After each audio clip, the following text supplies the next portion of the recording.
Hello everybody and welcome to SUNY Sullivan's Introduction to Sociology class. My name is Ryan Mead and I'm going to be your instructor for this course. In this video we are going to do the following. We're going to provide an overview of the expectations of online courses. We're going to look at some course resources and the course syllabus. All of these things are going to be important for your academic success here at SUNY Sullivan, especially in the Introduction to Sociology course. So the first question I want to ask is, what is online education? And there's two different forms of online education that I want to go over. One is synchronous and the other is called asynchronous. Synchronous means live meeting times and collaboration via video conferencing or chat, where asynchronous education is learning and collaboration is done at times during the day, at any time during the day through pre-constructed lectures and discussion boards. So one, you have to be there at a certain time. Synchronous, you have to be there at a certain time, and asynchronous you could do at any time. Here are some strengths of each. For synchronous, synchronous is highly interactive between students and instructors, and questions and answers. Our questions are answered and feedback is given in real time. Where asynchronous, there's greater amounts of flexibility given to the learner. There's time to think and edit before contributing to a discussion, and also it gives you the opportunity to revisit course material easily throughout the course. But they also have some weaknesses. Synchronous has meetings are time sensitive and demand attendance, so you have to be there at a certain time. And students may feel alienated from the learning process because there's a lot going on during those set office or those set classroom times. Asynchronous, students need to be more self-disciplined and self-motivated. A lot of responsibility is going to be put on the students in asynchronous courses, and feedback for assignments and questions may be slower. So what is this course? This course is basically asynchronous. It's going to allow you a lot of flexibility. All the stuff is going to be put up beforehand for you to look at. And again, you could do this coursework anytime during the day. However, I will be holding synchronous office hours, and we'll get to that in a bit, but I will be holding these live office hours in which we could speak through video chat software. So the next question is, will this course be easy? And the answer for this question is no, absolutely not. This course, is extremely difficult. This isn't an easy A. I don't want to say extremely difficult. I want to say extremely challenging because of some of the things I've mentioned before. But let's get into some other reasons why. Again, you need to be self-disciplined. You need to have the ability to stay on schedule and work a little bit every day. And here is my quote that I've stated in every single class I've ever taught. Failure to manage your time wisely will mean failure in this course. If you wait every single week to do your work an hour before it's due, you're not going to do well in this course. You need to do a little bit every day, and you need to keep yourself on that schedule. There's going to be lots of reading, writing, and critical thinking. So I'm somebody who doesn't like to just have you memorize a definition. I'm someone who likes to have you memorize that definition and then apply it to a real-world circumstance. Also, there's going to be a lot of interaction with students and the instructor. That interaction may not be in real time, but I'm really focused on the discussion board and seeing how you interact with each other as well as with me. And I'm going to be interacting with you through the discussion board, and I expect you to answer me back. Also, the demands of a 3-credit course. 3-credit course has a lot of demands on it, and we're going to get to that into the next slide. Next question, what does a 3-credit course mean? So we're going to look at a 3-credit course in the context of a 15-week semester. Now, this is taken through numerous different college websites. If you Google what are the demands of a 3-credit course, you'll see things that pop up that are very similar to what I'm about to show you. What a 3-credit course means is that every single week, you will be spending 3 hours per week in that class. Since this is an online class, we're not going to be having, we're not going to be having those 3 hours. But again, 3 credits means 3 hours in class, and estimated time spent working outside of class is 6 to 9 hours. So what this all means is that a 3-credit course, and this is the expectation for a 3-credit college course anywhere in the country, is that you will be spending between 9 to 12 hours per week working on that course. So another way to break this down is if you think that you're going to get by spending maybe 1 to 2 hours on this course, you're sorely mistaken. You will need to put in a lot of time to do well in this course. Another thing I like to talk to students about is how much is this 3-credit course costing me? I like to put things in terms of economics, because you are paying for this course, or you're receiving financial aid or something else, which means somebody else is paying for this course. Either way, this course is costing money. And how much is this course costing? Well, for New York State residents, and this is taken from SUNY Sullivan, the tuition for this course is $651. The broad-based fees are $105, and general activity fees are $39. Meaning, to take this course this semester, you are spending $795. Now, if we divide this by 15, which is the amount of weeks in this course, you are spending $53 per week to be here. So, if you decide not to do the work for the class, if you decide to, try to, skate by and just put in the bare minimum or do nothing at all, that's equivalent to taking $53 in bills and lighting it on fire. You have wasted that money. So please don't waste your money. Please get as much value out of this course as you are paying for. So I want to go into the next section, which is preparing to take the course. So the first thing that you should know is the important dates of the course. The important dates of the course: the first day of class starts Monday, August 31st. The last day of the drop is Monday, September 21st. The last day of withdrawal is Monday, November 9th. Please note, and I'm going to be noting this throughout, I can't withdraw you from this course.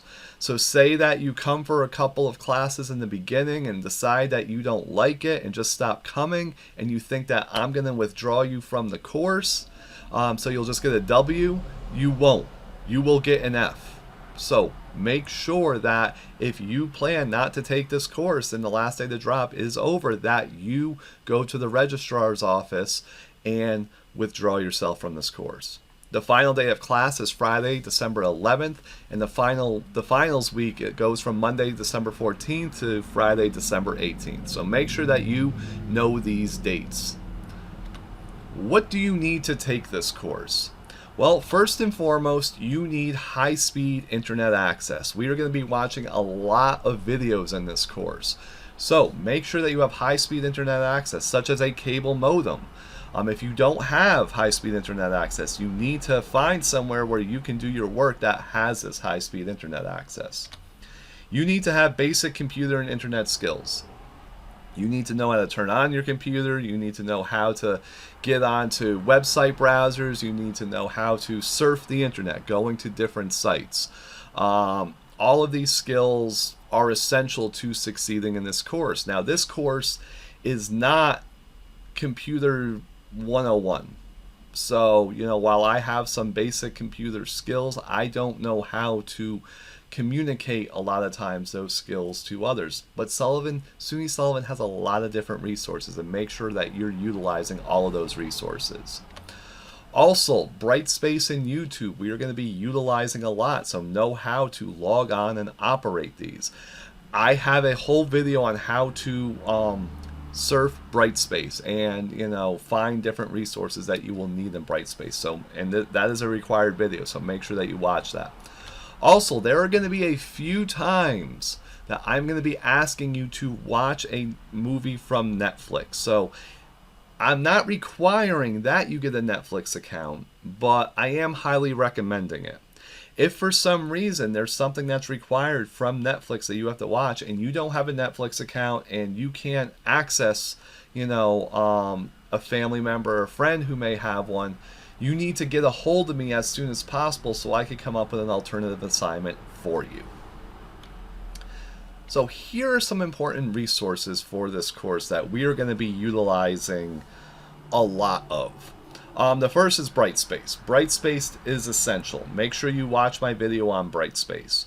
The next is Crash Course. Crash Course is a YouTube channel that basically provides lectures on any single college course, introductory college course you can imagine. One of which is sociology. They have a 45 video series on sociology. So if there's something that you're not understanding, make sure to watch those lectures. And I'm going to be requiring that you watch some of those lectures as well. The next is the textbook. Don't worry, it's free. This is the OpenStax Introduction to Sociology 2nd edition textbook. As noted, it's free. It's all online. You can pay to have a print version if you want, but you don't need to. This is where most of our reading is going to come from. Up in the top right-hand corner is ThoughtCo. ThoughtCo is kind of like Crash Course. It provides, instead of videos, educational articles. And a lot of those articles are on sociology. And they go in depth as to what a lot of the different concepts, theories, and theorists that we're going to be going over are. And I'm going to be requiring that you read some of these articles. But again, if there's something you're not understanding, you could always go to ThoughtCo and read more about it. And then the last one is the Online Sociologist. This is my blog. This is my YouTube channel. I make a lot of different content for Introduction to Sociology. A lot of the instructor lectures will be posted here. Also, I do create blog articles that I might be linking to. So, these are the most important resources that you need to know. These are all on Brightspace, and in the video that goes over Brightspace, I link to, or I show you how to link to these various resources. Now the next section is the course syllabus. So please make sure that you have the course syllabus open as we go over this, or print it out, or however. But I want you to follow along as we go over this. So the first thing that you're going to see on the course syllabus on the top of the first page is the header. And the header is going to give you all sorts of information for the course. It's going to give you the course section and number. This course section and number is SOC 1600-02DL. DL means it's distant learning. O2 means that this is the second section of Introduction to Sociology. And SOC 1600 just means it's the course title is Introduction to Sociology. Credits. This is a 3-credit course. This is a Gen Ed 3 social science course. My name is Dr. Ryan Mead, and my email is, that's my other email, I'm sorry. My real email for this course is rmead@sunysullivan.edu. So next is learning outcomes. I'm not going to read all of these learning outcomes. I want you to read them, and I want you to read them within a certain context. Don't just read them for the content, but think about what these mean. These learning outcomes is what you should expect to learn from me in this course. And I'm reading these, or you should also be reading these in terms of what I'm expecting of you in this course. So this is kind of like a contract, and these are the parameters of the contract. These are the promises that are being made. These are the promises that, what you're going to get from me and what I'm going to get from you. Next, I'm going to look at assessment and evaluation. And these are the things that you're going to have to do, and these are the things that you're going to be assessed on. The first is module quizzes.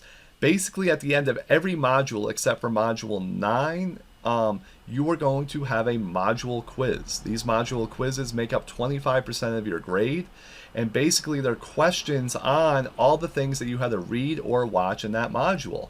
And they're going to be various different question types. They're going to be mainly multiple choice, but there might be some true and false, fill in the blanks, short answers, and short essays in there as well.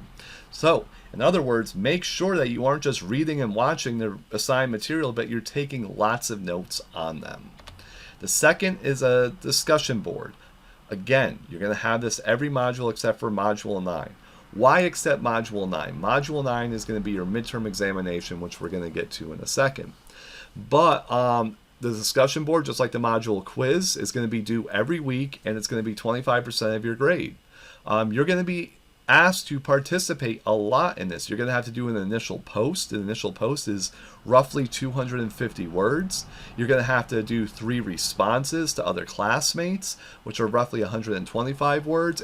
You're going to have to do discussion questions that promote more discussion based upon the material that you're reading. So these discussion boards are going to ask you to build upon the knowledge that you have learned. The next is review papers. So during Module 9 in the finals week, you will have 2 review papers due. These review papers will be on a specific documentary film, and I give you different options. I give you, I think, 3 options for each paper, and you only have to write on 1. This paper is to be no less than 500 words, contain a summary of the documentary and a sociological analysis on the phenomenon studied. MLA citations and formatting will be required. And you will have a midterm and final examination. This will be, in total, 30% of your final grade. So, it's worth a lot. Basically, each exam is worth 15% of your final grade. So, if you decide to skip out, let's say on your final examination, the highest grade that you can receive in the course is a B.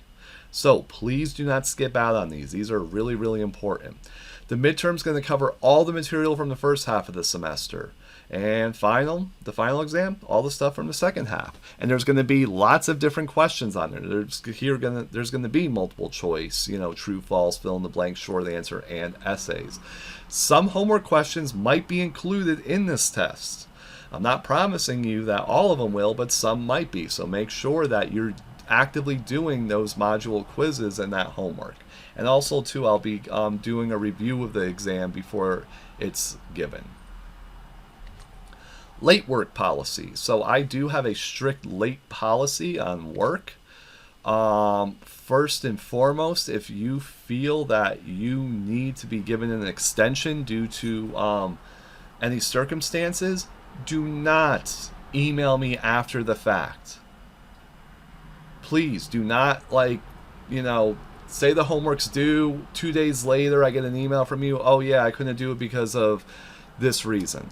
I'm not going to go for it. Email me before the fact. We all have cell phones, we all have computers. Make sure that you are staying in contact with me, even if it is something bad happening. I want to make sure that you are, taking responsibility for this course and making sure that you are staying in contact with me. That said, let's go on to some assignment policies. The module quizzes are due on Mondays at 11:59. I will take these up until Tuesday at 11:59 p.m. with a 10-point deduction. After that, the assignment will be given a 0. So you're going to have 1 additional day to do the module quizzes. And if it's late, you get a 10-point deduction. And if it's after that, extensions due, you get a 0. Discussion forums. Initial posts. This is really important here. Initial posts for the discussion forums are due every Friday at 11:59 p.m. and responses are due every Monday at 11:59 p.m. except during the midterms and finals week. There will be a 10-point deduction for initial posts not received by Friday at 11:59 p.m. And the latest you can hand in your initial posts and replies are on Monday. So all work not handed in by Monday will receive a 0. Review papers. Basically, what's going to happen with review papers is you will receive a 10-point deduction for every day it's late. After 4 days, that paper will be considered failing because you'll have a 60 on it. And I say you cannot use an OOPS token for this. And I'm going to get to the OOPS token in a second. Midterm and final exams. There are no late submissions for this assignment. You need to take them when they are due. If you do not take them when they're due, it's a 0 and you cannot use an OOPS token for this. So what's an OOPS token? All students will start off with 3 OOPS tokens. You can use OOPS tokens to hand in late work and there will be no questions asked. So meaning module quizzes or discussion forums. These assignments do not include review papers or examinations. All additional assignments after those 3 times will be subject to the late policy. Now, to redeem an OOPS token, You must email me to let me know you're using it. You can't just assume I know you're using it. You need to stay in contact with me.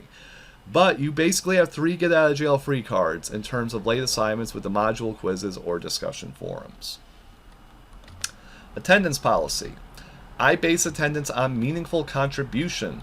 And I'm just going to read right from the syllabus and what this means. This is defined as doing the homework for the week and or participating in the discussion board. If you fail to meet these criteria for 2 weeks, your final grade for the course will be reduced 1 full letter grade. If you fail to meet these criteria for 3 or more weeks, you will be asked to withdraw from the class. If you refuse to withdraw, or if the withdrawal date has passed, you will fail.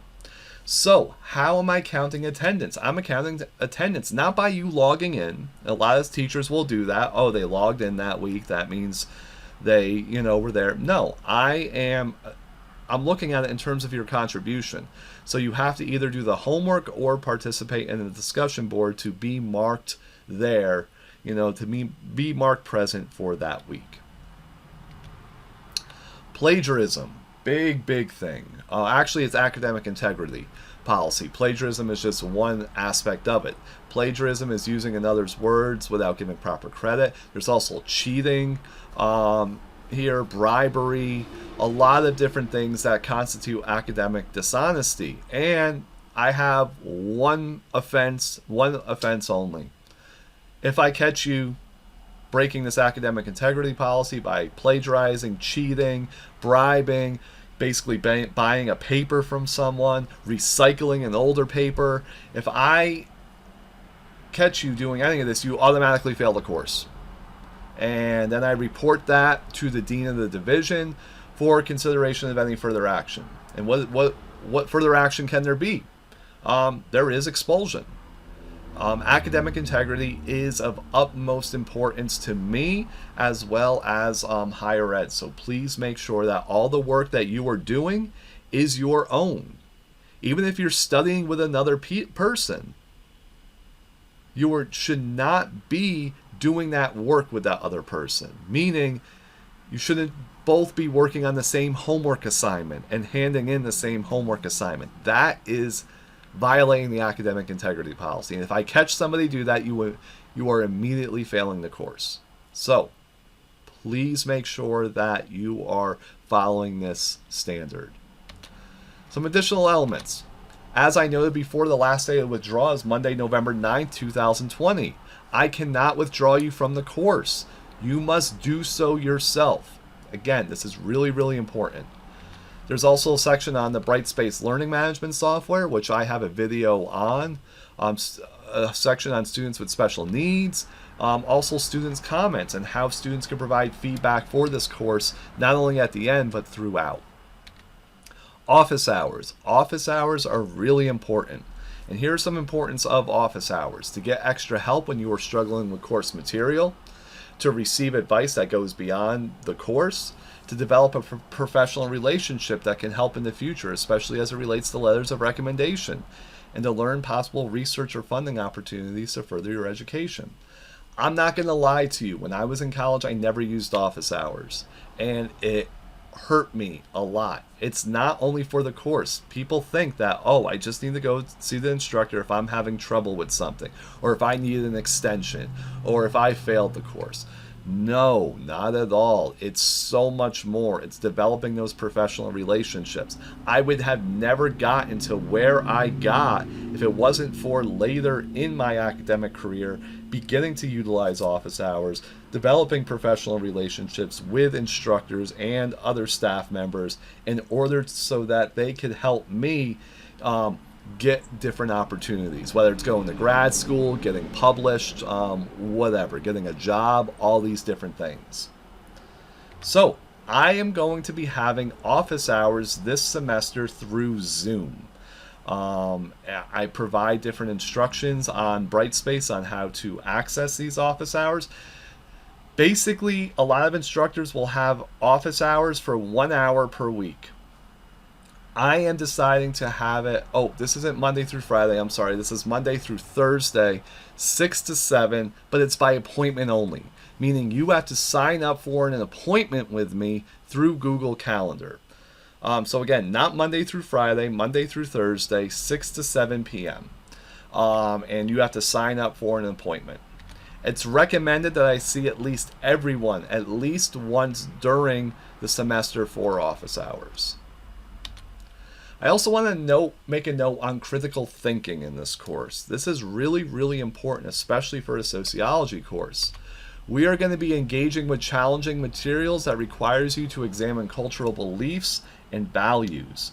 And you will be confronted with ideas and perspectives that you don't agree with. Many of these will come from me. The whole purpose of sociology is to look at how our world is socially constructed. That means we are going to be delving into and examining different cultural institutions and social institutions that we may find sacred, such as religion and the family. I expect everybody to, come at this with an open mind. I'm not, saying anybody's beliefs are wrong, but I am requiring that you work as a sociologist in this course in order to examine them more thoroughly. You will be required to analyze phenomenon also through different sociological lenses and perspectives, and we're going to be learning about what these lenses and perspectives are. Next, discussion board policies. First and foremost, in discussion boards, you need to complete all requirements for the discussion boards, including meeting word count, citation style, number of responses, etc.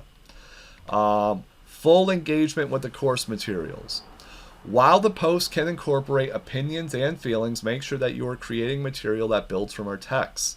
A lot of people just use these discussion boards to sound off on a specific thing that they feel passionate about at that time, and they don't use any of the texts that are required for that week. Therefore, it doesn't matter how well the post is constructed. They fail because they are not building from that knowledge in those texts that we are reading. So make sure you're incorporating texts. Back up what you say. Again, you can incorporate opinion and feeling, but all statements need to be backed up. And this isn't only backed up with stuff that we have been reading, but other things as well. For example, if you make a statement about, let's say, gun control, make sure you are backing up that statement by not what you heard from somebody else, but by an actual article. Mutual respect.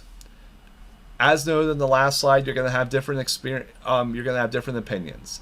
You have had different experiences, perspectives, and viewpoints, from fellow class members. However, please follow the golden rule, and that is to treat others with the same respect you wish to receive.